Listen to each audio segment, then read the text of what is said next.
standing outside of a familiar sign. This is what you see when you come into our church. It's a little bit overcast right now, but I just wanted to stand in front of something that was familiar to you all. We're in the book of 1 Peter. If this is the first time you've joined us, welcome. We've been reading through this letter that Peter wrote to encourage the church that was scattered, weary in persecution, fearful that more would come. And he's just said that we have this inexpressible joy of our salvation. And he goes on to describe that salvation. Here's what he says in verse 10 of chapter 1. Concerning this salvation, the prophets who spoke of the grace that was to come to you searched intently with the greatest care, trying to find out the time and the circumstances to which the Spirit of Christ in them was pointing when he predicted the sufferings of the Messiah and the glories that would follow. So Peter is saying that our salvation was determined by God from eternity past to be revealed in these days. And it all centered on the death, burial, and resurrection of God's Son. And the prophets in the Old Testament, they were called by God to speak to this prophetic event.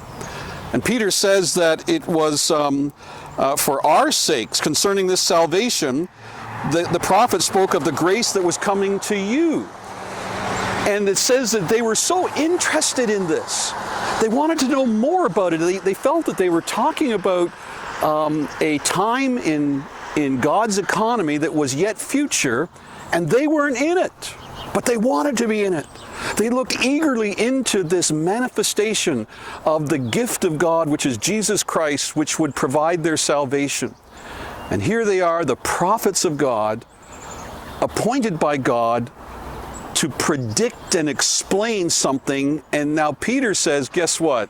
You're living it. They wish they were you. They wish that they could have experienced the things that you've experienced. And so Peter's point here is that we have an amazing salvation, that we know what price was paid for our salvation. We can go to the cross and see the manifestation of God's holiness and His love. And Peter said that the prophets, the holy prophets of God, they looked into eternity as best they could to try and discern what it was they were even talking about, or at least the implications of it. And Peter says, we know. And this is the best time for believers to live. Don't be wanting to live in the days of Moses or the days of Elijah.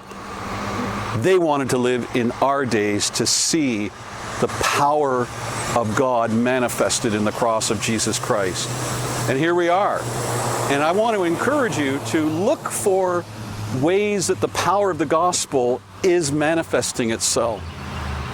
Now the rain is picking up a little bit right now. I'm going to have to stop my reading. Not that I'm afraid of getting wet, but the camera might misfunction.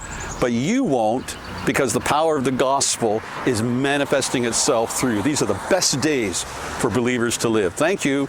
God bless you. Keep dry.